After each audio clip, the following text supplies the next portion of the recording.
J'ai arrêté de prier. Ça fait plus de 10 ans que je ne prie plus. Beaucoup de gens autour de moi ont été choqués. Des membres de la famille, des amis, près, pasteur imam. Ces amis n'ont pas compris. Ses proches se sont dit, mais Brian, comment tu as basculé? Comment tu as fait pour passer de l'autre côté? Toi qui étais une personne qui priait, qui allait à l'église et tout ça, à la mosquée, qu'est-ce qui s'est passé? C'est simple, je vais vous dire. Je me suis rendu compte que chaque fois que je priais, j'attirais le contraire de ce que je voulais. Écoutez-moi bien, ça va choquer beaucoup de personnes, mais si vous avez l'esprit ouvert, si vous m'écoutez bien, ça va beaucoup vous aider et ça va transformer votre vie sur le plan personnel et professionnel. C'est la raison pour laquelle je vais vous demander de partager au maximum cette vidéo pour aider de nombreuses personnes. Alors, j'étais en train de vous dire que chaque fois que je priais, au lieu d'avoir ce que je voulais, ça m'éloignait de ces choses-là.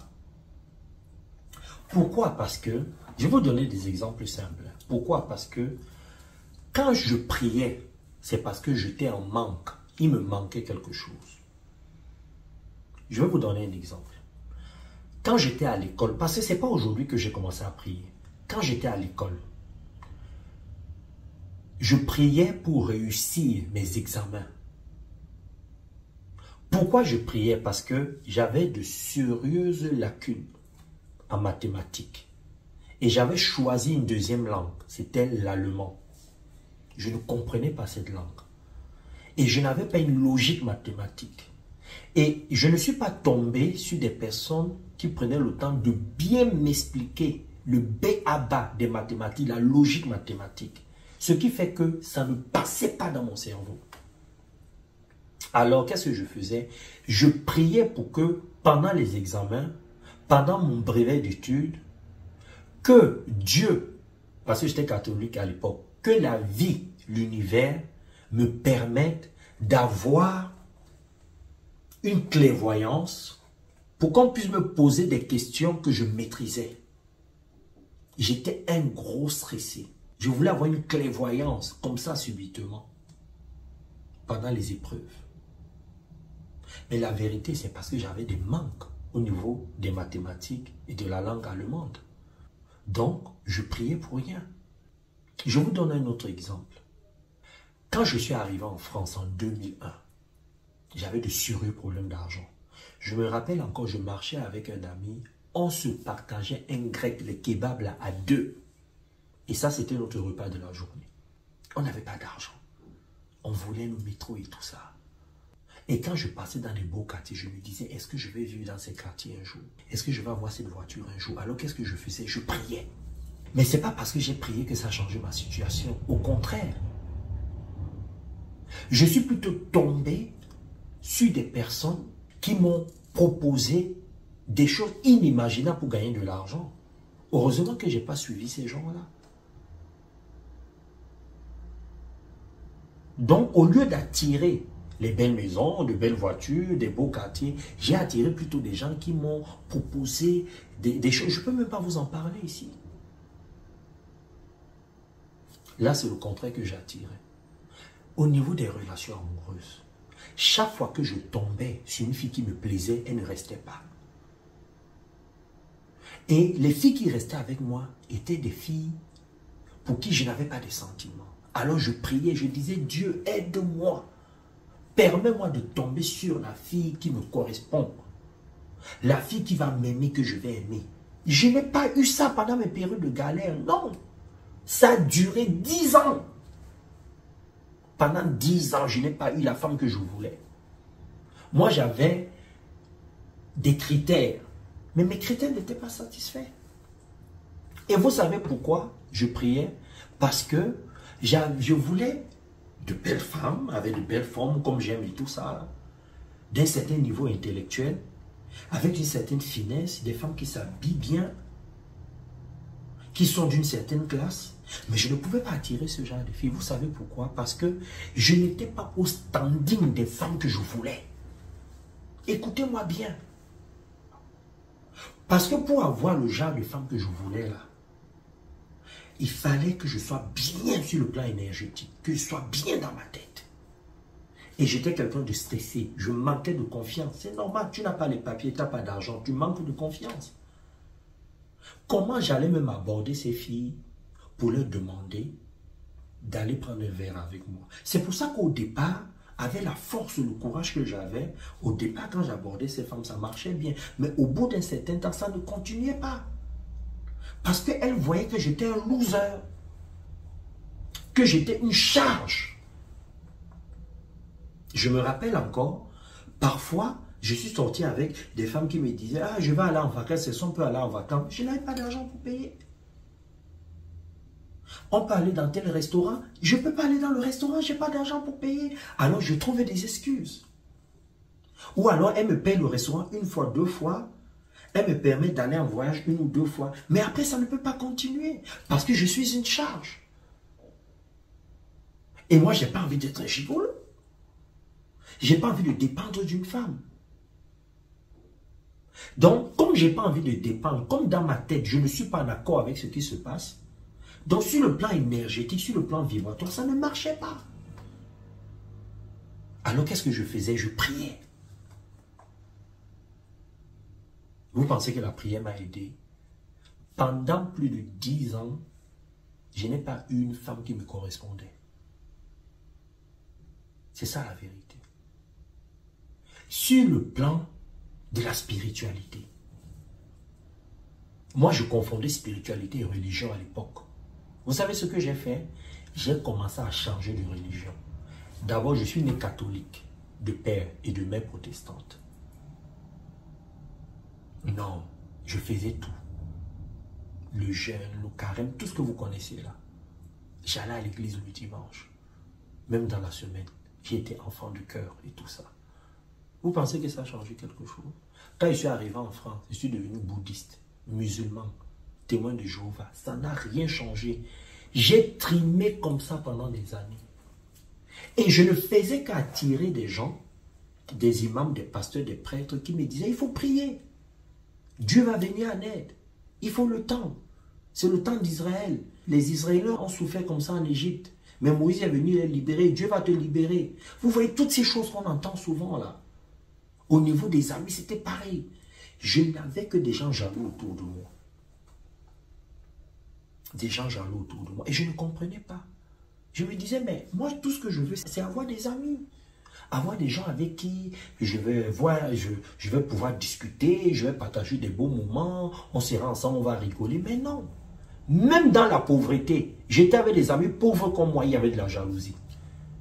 Vous savez ce que je faisais? Pour me soulager. Parce que c'était une charge émotionnelle.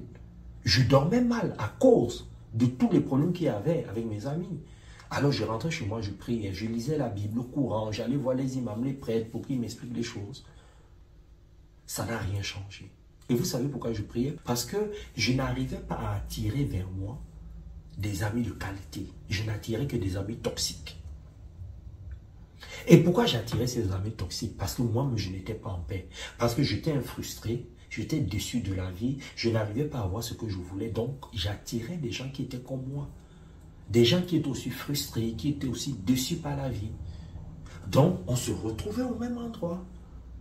Et après, chacun, selon son éducation, a une façon de se comporter.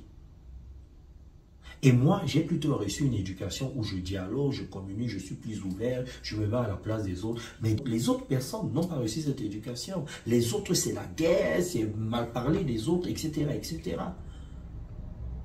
Donc, voilà le genre de personnes que j'attirais. Des amis toxiques. Vous pensez que ça a changé quelque chose lorsque j'ai prié? Non. Comment est-ce que ça a changé? C'est à partir du moment où j'ai trouvé du travail, je me sentais mieux dans ma tête, je vaquais à mes occupations, j'avais une autre façon de voir la vie, et là j'ai commencé à attirer d'autres types de personnes, des relations de qualité. Et au niveau des femmes, c'était pareil. J'ai commencé à attirer la femme qui me correspondait parce que je pouvais me permettre maintenant de me payer un restaurant, d'aller en voyage, d'aller dans certains milieux, etc., etc. Je n'étais plus à la merci. Parce que je restais toute la journée, je ne bossais pas, j'attendais le soir quand ils ont fini de travailler pour qu'on passe certains moments ensemble, mais elles avaient leurs occupations.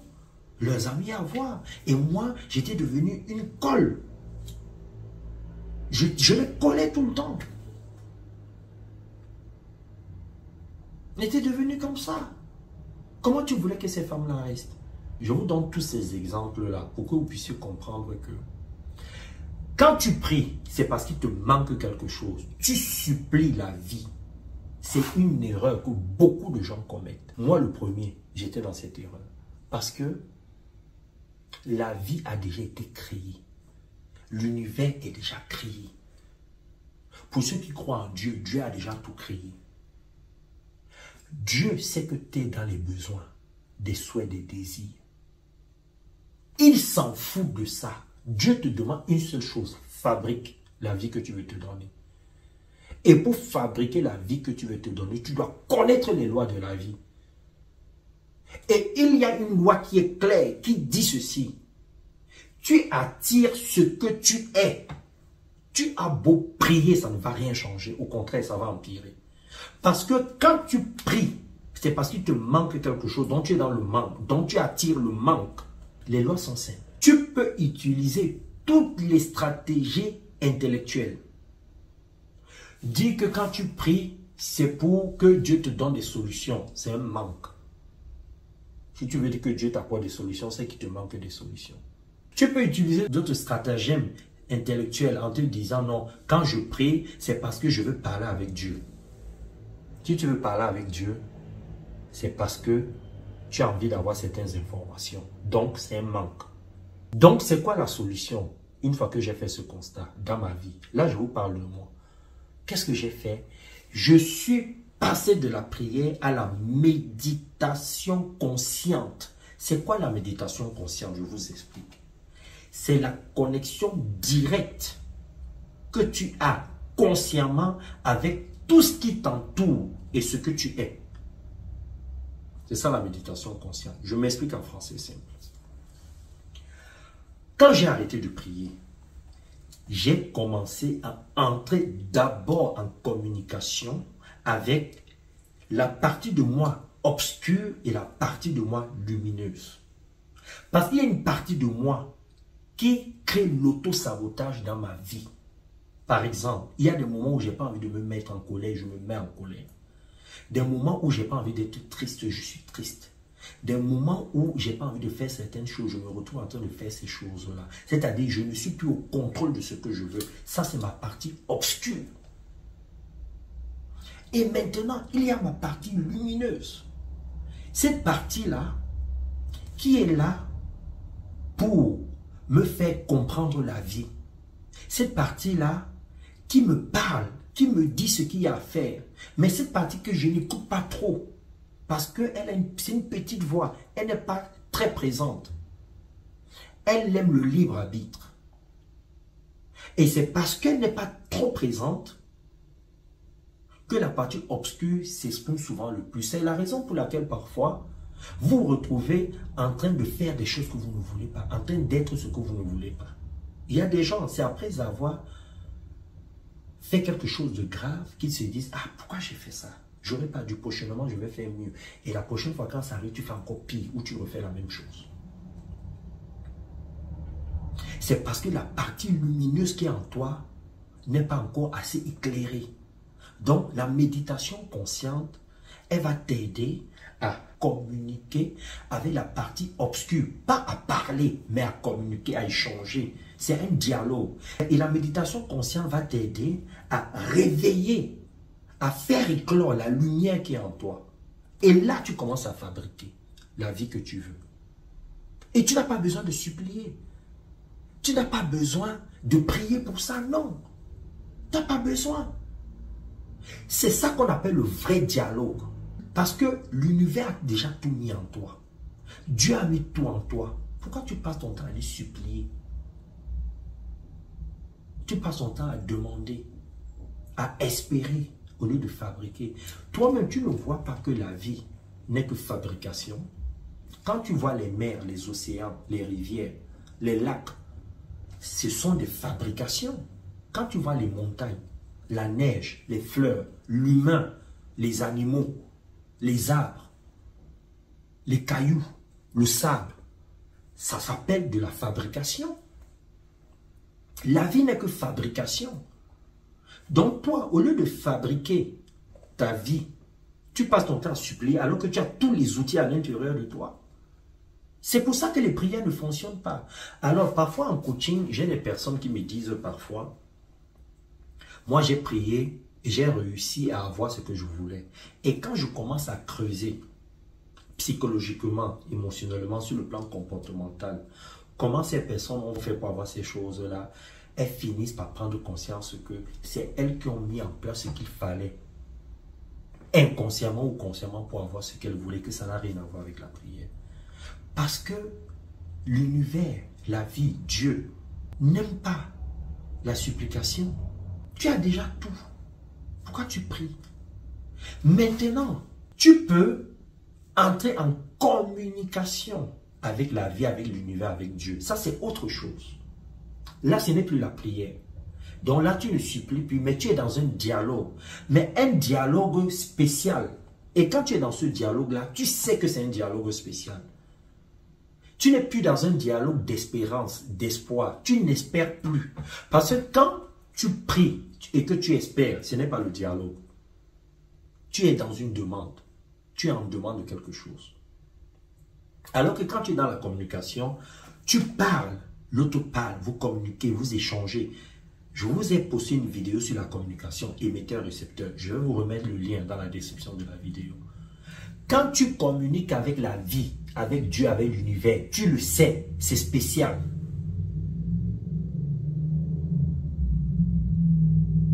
Quelqu'un qui est spirituel ne prie pas. Il communique. Il est en méditation consciente, constamment. Il parle avec sa partie obscure et sa partie lumineuse.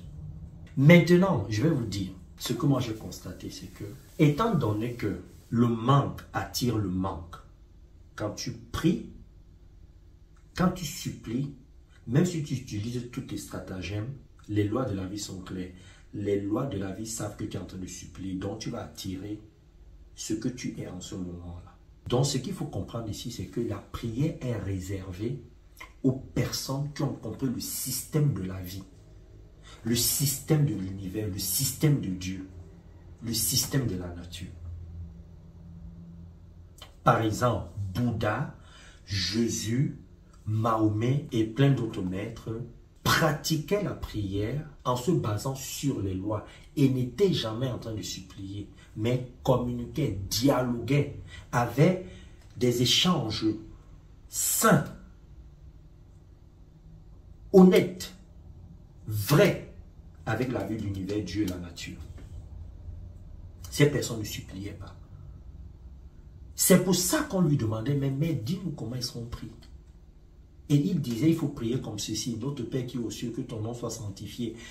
Maintenant, les gens ont pris cette prière et ont commencé à la répéter mécaniquement.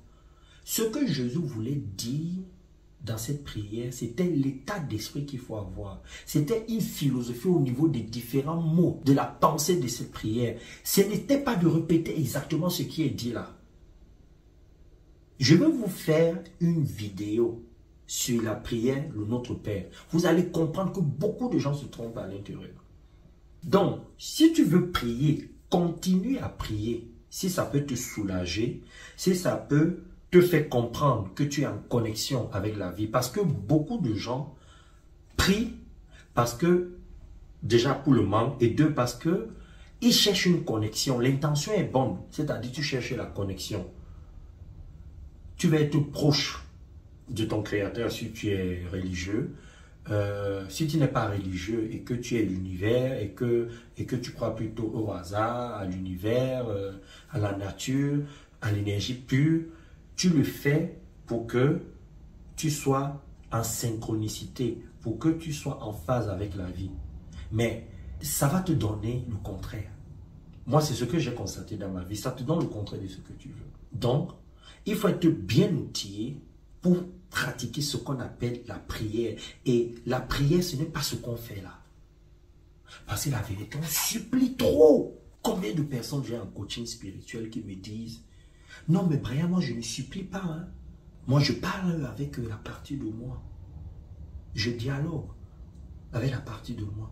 Et quand je commence à coacher ces personnes, elles finissent par se rendre compte que non, en fait, elles ne dialoguent pas. C'est un contournement qu'elles font.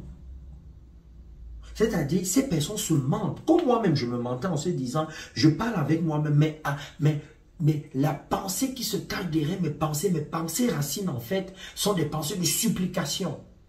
Je supplie toujours, mais je passe par un autre chemin en disant que je me parle à moi-même. On le voit en coaching. Ou encore des personnes qui me disent parfois, moi je ne prie pas, mais ce que je fais en fait, c'est que je suis dans la gratitude. Je remercie la vie. Et quand je commence à creuser avec ces personnes, elles finissent par se rendre compte que en fait la gratitude n'est qu'un chemin. Mais à la fin, elles supplient toujours. Parce qu'elles sont dans la gratitude en se disant, Dieu, la vie, l'univers, je te remercie de me donner ceci. En espérant que Dieu va leur donner quelque chose. C'est toujours la supplication. En fait, c'est de l'auto-manipulation. Tu te manipules. Mais tu ne peux pas manipuler la vie. Les lois sont claires. On ne supplie pas. On ne demande pas. On va prendre. On arrache. On fait ce qu'il y a à faire. On entre dans un dialogue profond avec sa partie obscure et sa partie lumineuse. C'est ça les solutions. Et à partir de là, tu fabriques. Maintenant, il faut qu'on te montre comment on fait. Si tu n'y arrives pas. Mais c'est ça que moi je fais et ça marche. C'est ce que je vois des grands maîtres faire depuis des milliers d'années et ça fonctionne. Regardez bien, tous les grands maîtres ont passé le temps à faire de la méditation consciente. Il y a d'autres formes de méditation, mais là je vous parle spécialement de la méditation consciente. Parce que c'est ça qui te permet de fabriquer. C'est ça. Donc la méditation consciente, elle commence d'abord par soi-même. Et ensuite, tu entres en connexion, en communication avec tous les éléments existants de l'extérieur. Que vous pouvez voir physiquement. Que vous pouvez aussi ressentir mais sans voir. Par exemple, le vent, l'air. Tu ne le vois pas, mais tu sens l'air.